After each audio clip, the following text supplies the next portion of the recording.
we're sitting here chatting with a couple of friends that have been with us for years doing our annual Christmas grocery box project that we do in the Atlantic area. We started in the local area in Pictou County, Truro, and then moved on out into Cape Breton, up to New Brunswick, down past Halifax now.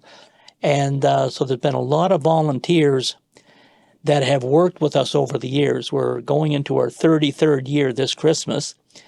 And we have names coming in of offenders that are inside, and they got families out on the street.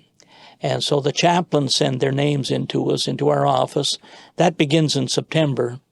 And then the names start coming in from probation and parole. And the list of the families, we get the kids' names so we can get wrapped gifts to put into the boxes. And then we set a date to make the deliveries. You can't make the deliveries unless you got volunteers to come in, and there are times we've had 5-6 trucks coming to get loaded up and what we call the long run or the short run. And so we have 2 people with us today that are sharing their experience about working with us in this grocery box project. We come from, as in prison ministry, you're working with people from all different denominations. Some don't even attend church, but they want to help out with the project. And so in reflecting on these guys that have come in, Martin Carree and John Spicer, sometimes people wonder when there's a guest on here and they're sharing some of their experience, how long have they known the ministry as far as them knowing me, so you can turn around and make a judgment call on the work that we're doing. We're in our 45th year across Canada, in the U.S., UK, Cape Town, South Africa, and working with other prison ministries in both USA and Canada across both countries.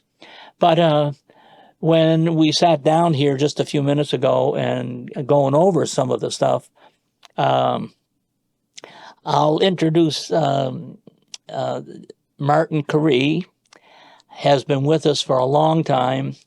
So I got a phone call at my office one day, and a gentleman by the name of Stanley Graham, and he asked to speak to Reverend Harris, and I said, "You're speaking to him."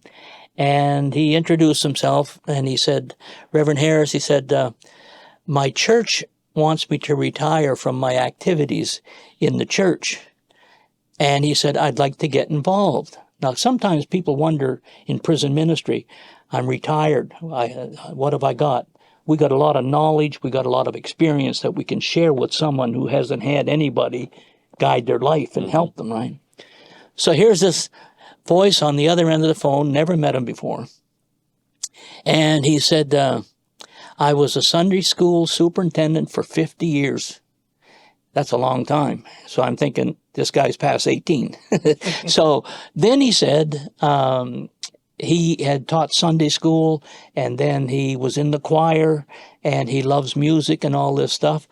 And after he went on for a few minutes, I said, "Stanley, how old are you?" He said, "I'm 88. 88 years old, and he was wanting to get involved with prison ministry. So I said, "Well, I'll be happy to go down. We'll have a meeting with him." Do you know, he got involved, and he stayed with us till he passed away. He was 98 when he passed away, 97, 98. And I would go down about every 2 months, and I'd give him a phone call, and I'd say, "Do you want Italian or you want Chinese?" Because I'd bring lunch in. And I'd go to his farmstead over there in Rockland, and he would play the piano. Then he had a pump organ out in the front, and he'd play that sometimes. And it was just to chat and to get the knowledge that this man had. And so he started writing inmates inside the institutions as a pen pal. He couldn't go visit, but he had written books, and so he had a lot of knowledge to give to these guys. So then I find out they had a get-together at the Durham church, and he asked me to come in for that just to meet some of the people. And so when I went down, that's when Martin Carree walked in on the scene. Because we don't know how all these connections work together. Okay? So, Martin, this is where your story picks up, because like you were all for it, right? So you were living in Stanley's original home when they came from Scotland, I think it was, but there was a little home right across the road from his farm home. Yeah. And so, yeah, you've known Stanley all your life, being raised there, and you were still friends with Stanley right up till we lost him when he was 98. Yeah. So, why don't you share, you were just chit-chatting a little bit before we went into the cameras. Why don't you share a little bit about how happy you were about prison ministry and the idea of it? You mind sharing it? Okay, sure. Well, like I say, we first met when we had that function. I don't know if it was Stanley's birthday or what it was, but anyway, that was the first time I laid eyes on you. And then I remember talking to you how I found prison ministry interesting, yet kind of intimidating as well. But the more I thought about it, the more I realized, what a more appropriate place to spread God's love and the gospel than to folks that are in prison. They have plenty of time to reflect, and there's been many outreach programs gone to prison where lives have been changed. So anyways, Stanley got me interested. He told me what he was doing, just writing the letters and so on, and I was thinking, well, writing letters, that just wouldn't be my forte, but I felt strongly that we should get involved a little bit, So we started out with, Stanley was also part of the men's club. And every year after we had done our main fundraiser, we would give to different organizations, and we always gave some funds to Daybreak Prison Ministry, right? But anyway, that was just kind of how things picked up. And then I thought, I don't know how I heard about the Christmas box program, whether you told me or, I think I was getting your newsletter, The Grapevine. Yeah. Yes, that's probably where I kept in touch. Somehow you got my, I probably gave you my email address, and I was getting the Grapevine, and that kept my interest. So eventually I thought I'd like to do that, help out with that, because, well, of course, Christmas being such a special time of year, and these folks, their greatest need would probably be that time of year, when things are so expensive, and so on, buying gifts for their children. So I guess it must have been through conversation with you that you said, yeah, sure, you come on in and we'll put you to work delivering boxes. And I mean, it was such a nice thing to do, but and it only took 3-4 hours and we were done. I got my son to help me because those boxes were so heavy, right? And I wanted to say that when I got my son to help, when he was growing up, I had a good job, and we had plenty. We didn't go hungry. If the kids needed a new bike, no problem, stuff like that. But it was so important that to me that once we started doing this, that they witness, this need in our community. That there are guys and girls or guys and gals out there that they make a mess of their lives, and it affects their whole family, and it's no fault of their own, right? I mean, the families, but anyway, that took on a great importance, was having my sons there and seeing, this is how people live. Some people live in a country that has so much. Yeah. We have people that are unfortunate, and we, to some degree, we all make a mess of our lives, and we're not here to be judgmental. We're just here to give these folks a helping hand, And anyway, that's my story, how I started to get involved, and then every year I kept going back. Because it really gives you a good feeling, when you're helping these folks out. As minor as my the work that I do, but it feels so great. Yeah. Well, if I remember right, because when we first met regarding Stanley, that had to be the late 90s that we've known each other. And then you started getting involved with the grocery boxes with your sons. And I think one time you went and you mentioned that you enjoyed it so much because it gave you time with your boys, like the relationship between the boys and that. Yeah. And your son does the exact same thing every Christmas since then, and it's got to be a good 10 years. Yeah. And or more that you've been coming, so you just need to know the time when to pick the boxes up, and you and Josh come and you load the trucks and you help the other trucks get loaded, and you're gone. That's your Christmas thing.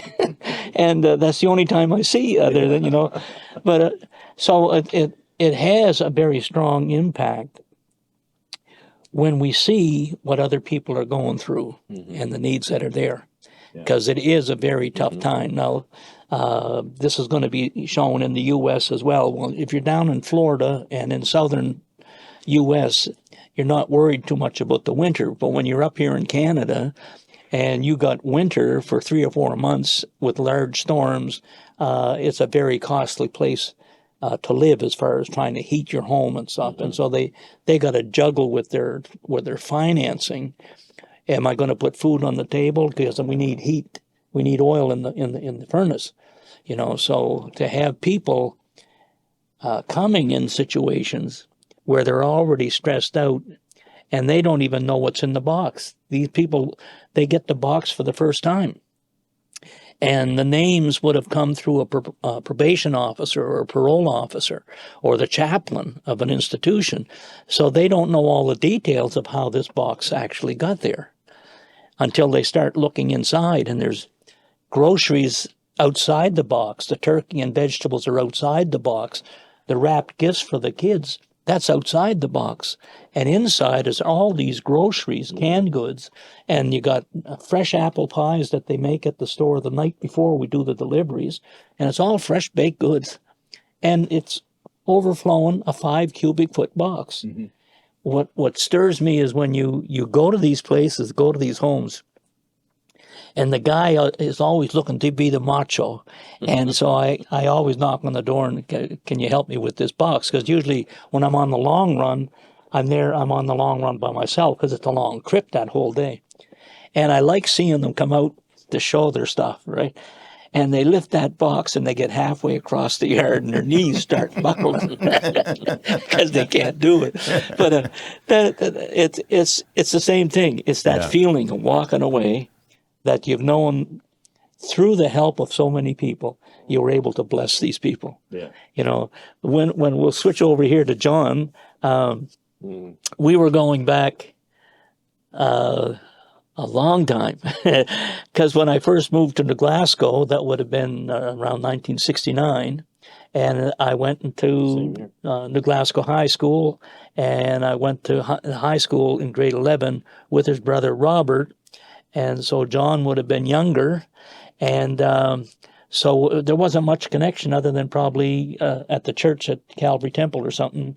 If you guys I think were attending there or something. There might have been, but I don't remember. Yeah. Yeah. So then we got hooked up again around 2015 with the coffee house, because you and your wife Roxanne would come in and do music. So now that's getting into your story of how you got hooked up to understand what Daybreak was doing. So Share your part. Yeah. Okay. So at that point in time, my wife Roxanne and I were attending a different local church called Master's Hand Ministry, and because of the coffee house, you a couple of times had Roxanne and I come in and fill in for music and so on, and you would tend to bring in someone else to speak, if I remember correctly. And eventually, through that, Pastor Bob and Diane Ring were called out of New Covenant Ministries in Halifax at the time, or Dartmouth rather, to come up and be the pastors of the church, because you were getting so busy with Daybreak Ministries, you just needed to be able to separate yourself from that and to devote yourself to that. And that's how we kind of met them, partly through the coffee house, partly through being up here. And the Lord spoke to both of us, Roxanne and I, at the same time and said, you need to shift to this small little body of people. I think there were three at the time, and not counting them, and come in behind them for support. So that would have been, maybe 2017-ish, 16, 17, something like that. But in that transition, that's when Pastor Bob became part of the box drive. That's what I call it, the box drive. And it was the next year that I became involved with it, because I wasn't even aware of it until it came up, and he asked if I wanted to help. I said, yeah, sure. Because that's really where my gift is really helping people. So that was my first experience. I knew a little bit about Daybreak Prison Ministry, but not a whole lot. I've obviously learned more since over the years, but that was my first experience with becoming part of delivering all this to the families of inmates. So it was. Now, Roxanne is from the state of Maine, is that correct? She grew up there. She's actually from Idaho.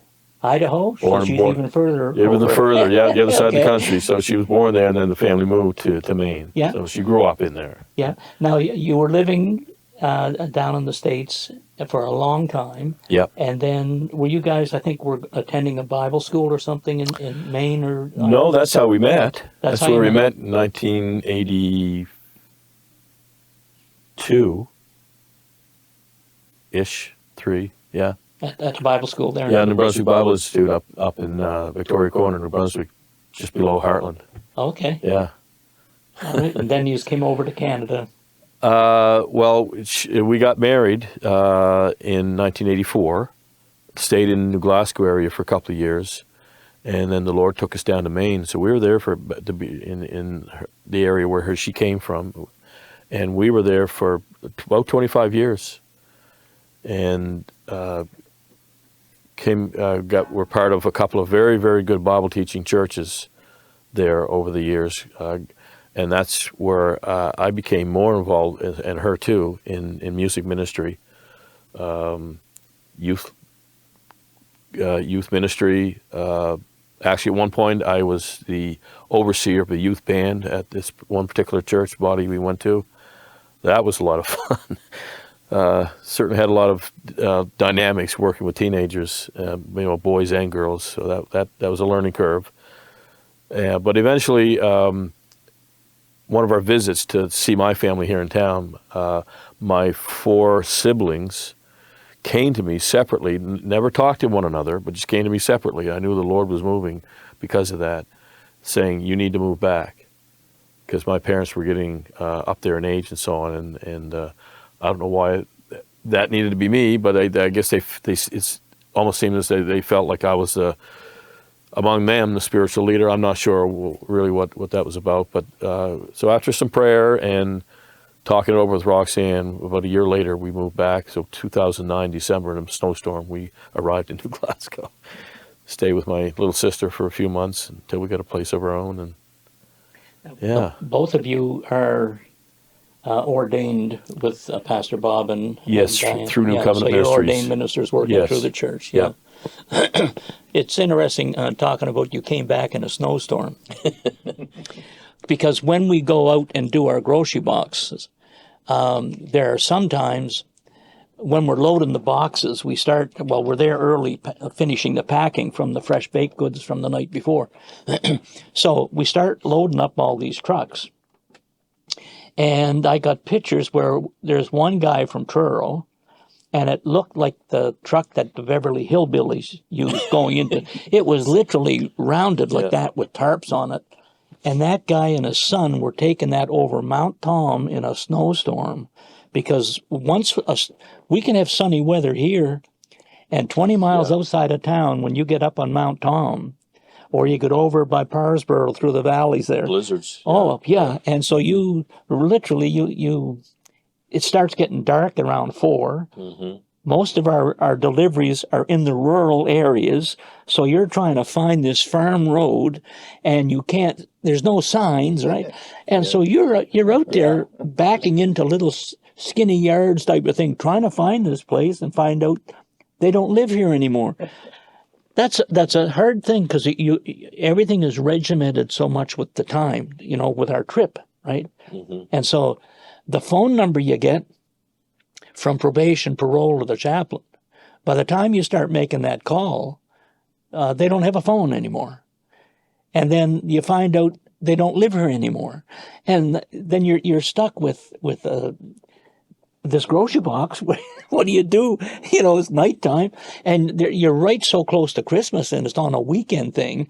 So it's hard to make a decision. I remember my experience at one time up in Amherst. I was calling this guy because the probation officer kept telling me they need the box. I finally found the place, the last box on the thing. I left it up in Amherst. I finally found them.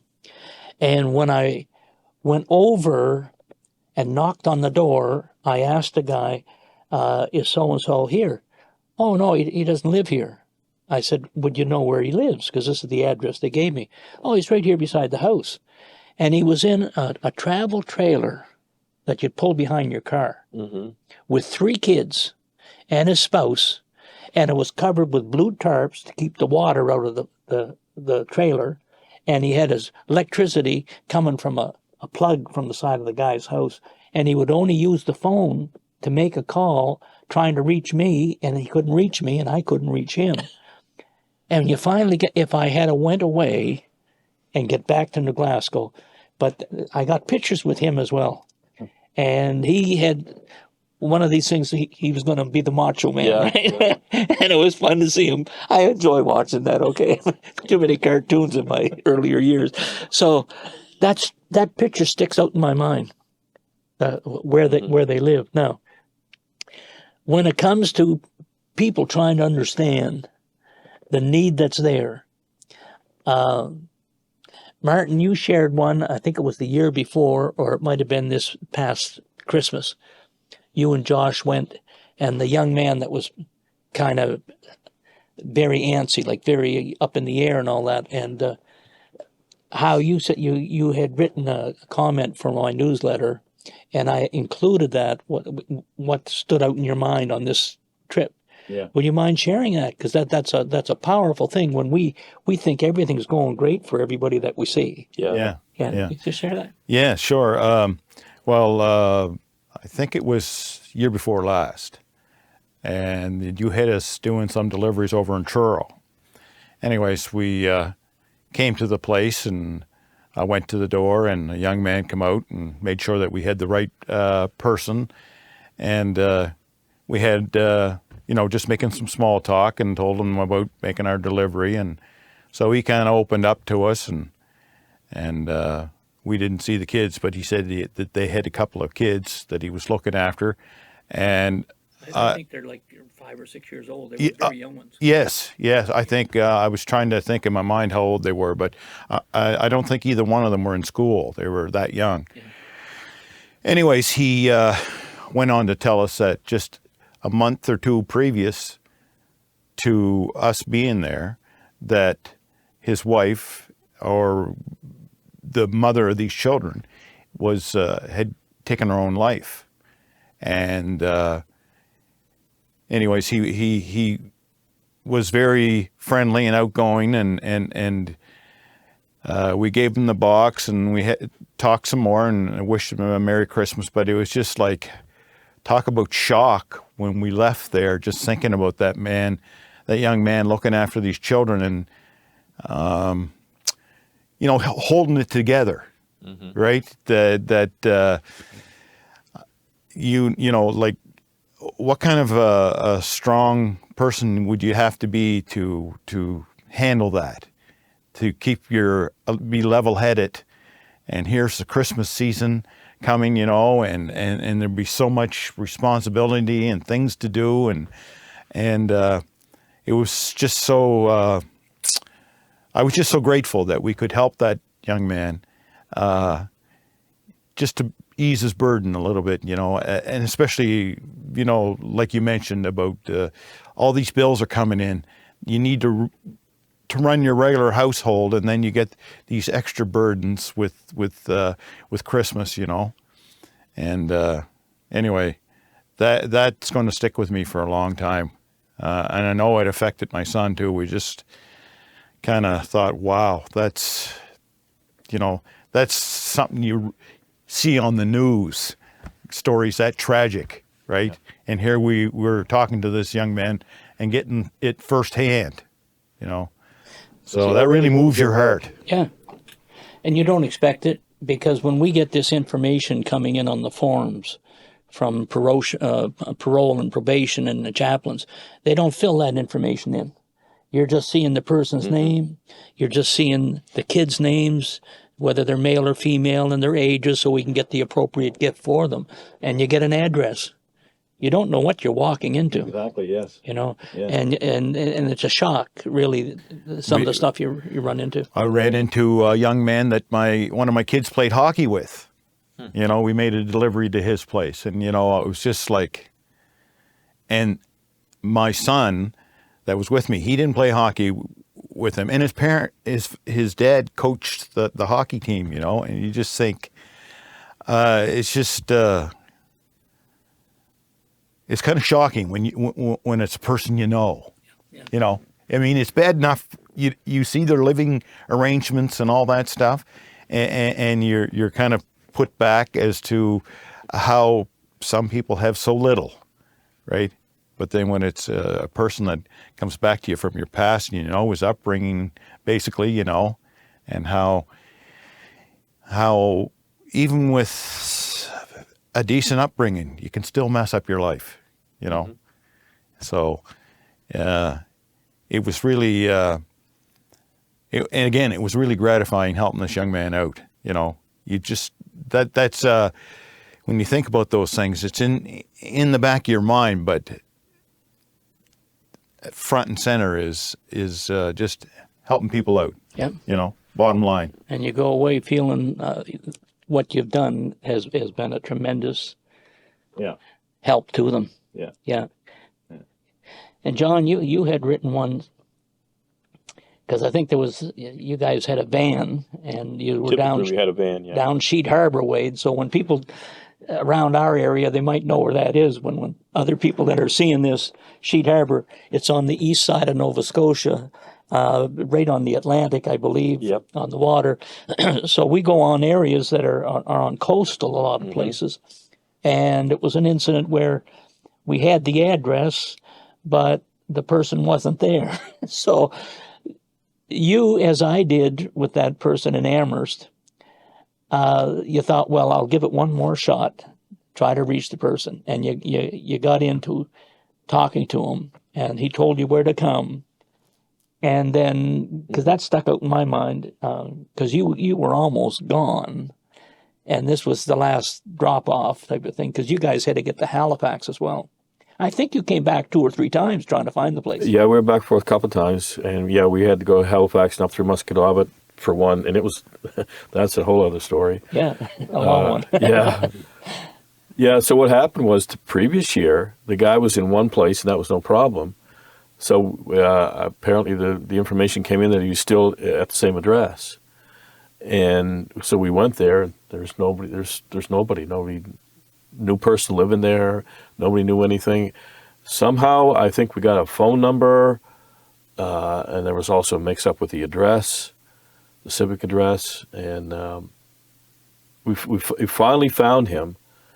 We were just about ready, like I said, we were just about ready to just give up, and I don't know whose idea it was. Anyway, we John Cherney was with us at that run too, I believe, and we got hold of somebody somehow who knew where this guy was, and we were able to get in contact with him, and we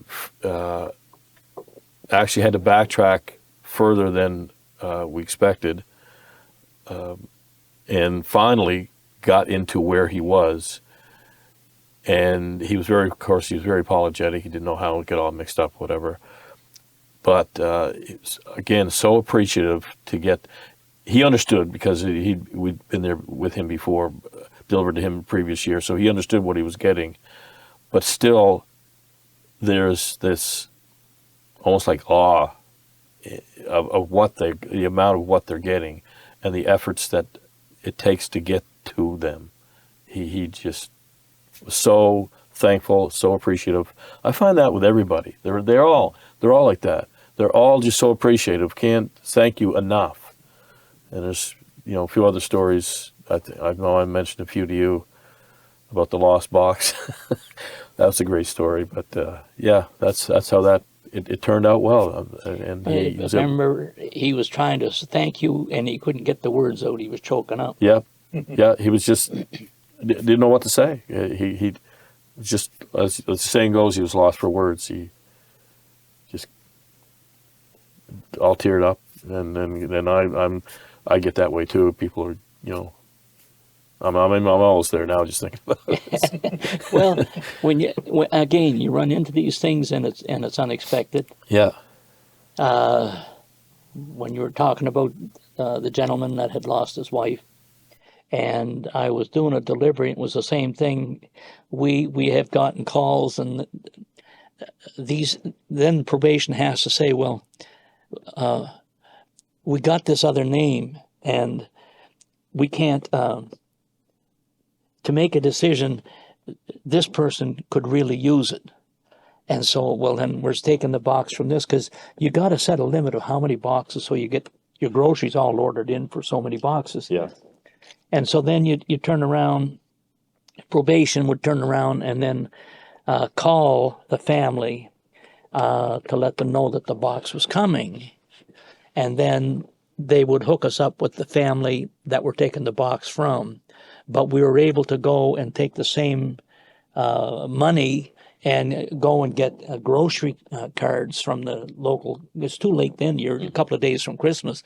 And so that way it would help the family that we're taking the box from. But if I remember that particular incident, that box was further down country and towards Sheet Harbor way and everything. So that's about an hour and a half, 2 hours from the Glasgow. That's a long run in the winter. Mm-hmm.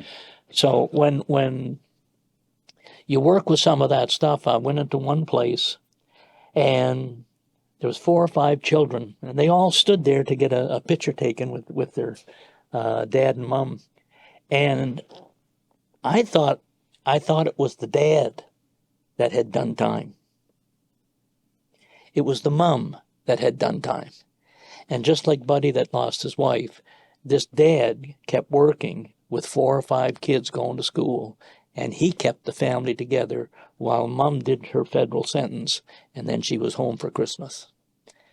So you don't know how the story goes. You just get a name and an address, Yeah. And you start hearing what went down. Yeah. So you just trust God with, what happens, and you have the memories. You'll never lose that memory. No, and things like that. I always said to the boys, we're not going to judge.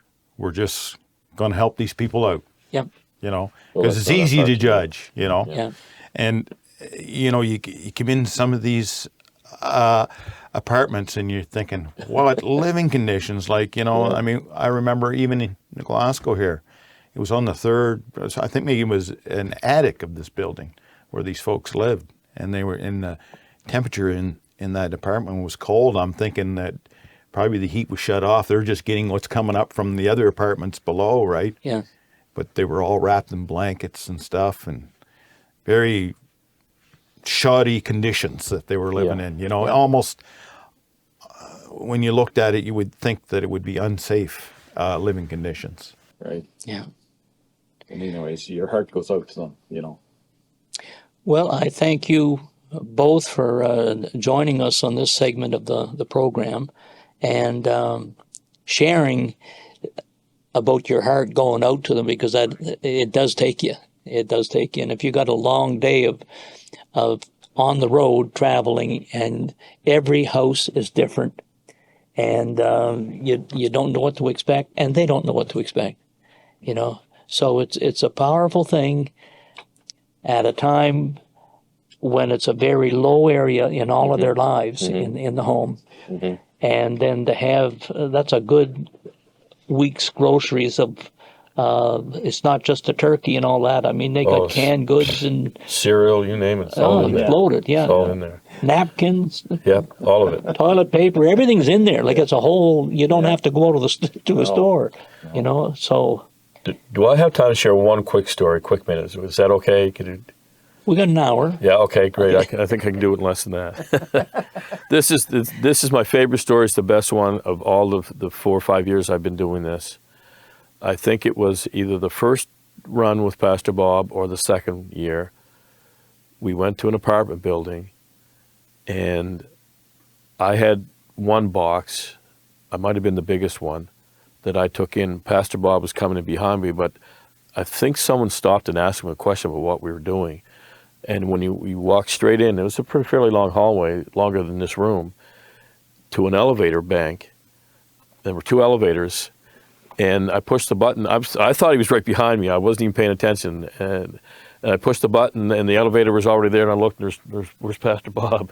And I thought, oh, well, I can hang on to the door. I put the box in, and before I could do anything, the door closed. And then the elevator took off. I thought, oh no!